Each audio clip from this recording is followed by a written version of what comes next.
I am going to Vatican City. One does not go to Vatican City with one's ass hanging out. Do I make myself clear?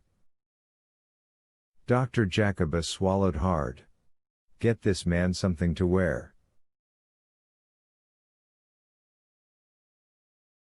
When Langdon limped out of Hospital Tiberina, he felt like an overgrown Cub Scout.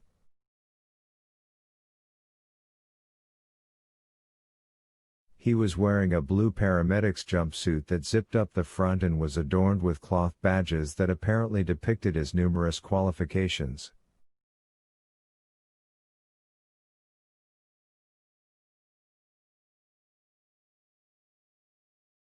The woman accompanying him was heavyset and wore a similar suit. The doctor had assured Langdon she would get him to the Vatican in record time. Molto traffico, Langdon said, reminding her that the area around the Vatican was packed with cars and people.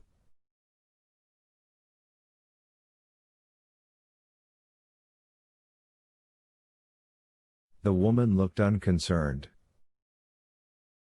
She pointed proudly to one of her patches. Sono conducente di ambulanza. Ambulanza? That explained it. Langdon felt like he could use an ambulance ride.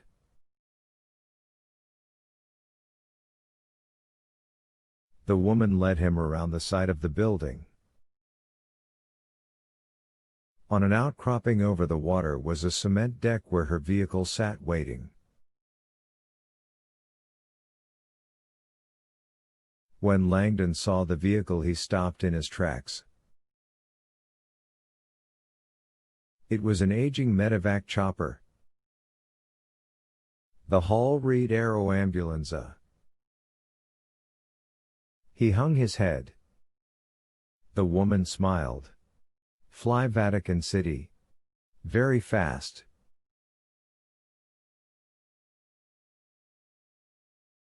(128) The College of Cardinals bristled with ebullience and electricity as they streamed back into the Sistine Chapel.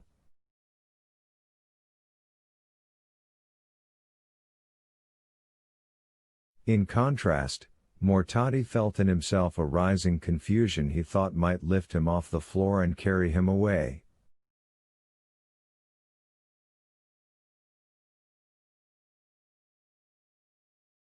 He believed in the ancient miracles of the scriptures, and yet what he had just witnessed in person was something he could not possibly comprehend.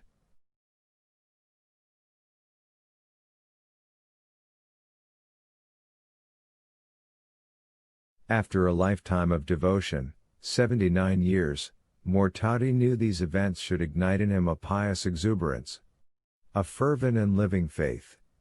And yet all he felt was a growing spectral unease.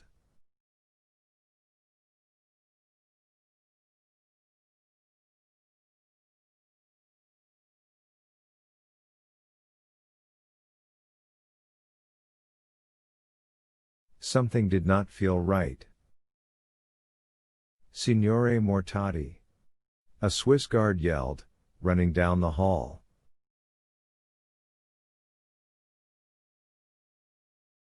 We have gone to the roof as you asked. The Camerlegno is flesh. He is a true man. He is not a spirit. He is exactly as we knew him. Did he speak to you? He kneels in silent prayer. We are afraid to touch him. Mortati was at a loss. Tell him. His cardinals await. Signore, because he is a man. The guard hesitated. What is it? His chest. He is burned. Should we bind his wounds? He must be in pain. Mortati considered it. Nothing in his lifetime of service to the church had prepared him for this situation.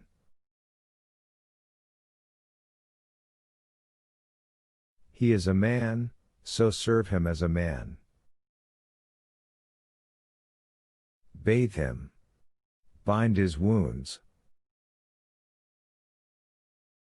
Dress him in fresh robes.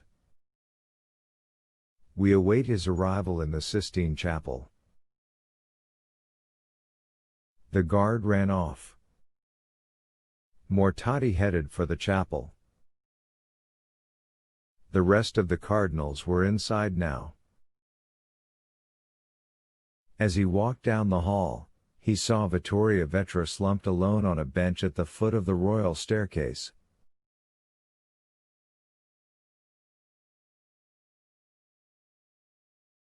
He could see the pain and loneliness of her loss and wanted to go to her, but he knew it would have to wait.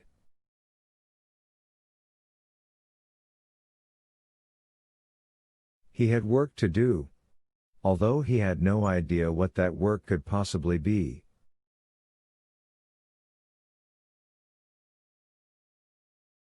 Mortati entered the chapel. There was a riotous excitement. He closed the door. God help me. Hospital Tiberina's twin-rotor aero ambulance circled in behind Vatican City, and Langdon clenched his teeth, swearing to God this was the very last helicopter ride of his life.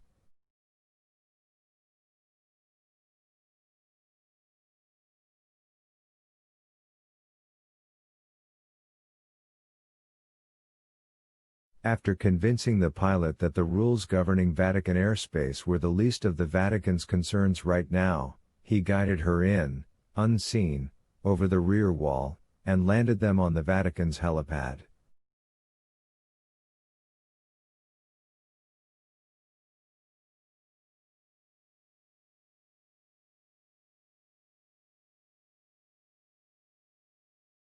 Grazie, he said, lowering himself painfully onto the ground. She blew him a kiss and quickly took off, disappearing back over the wall and into the night.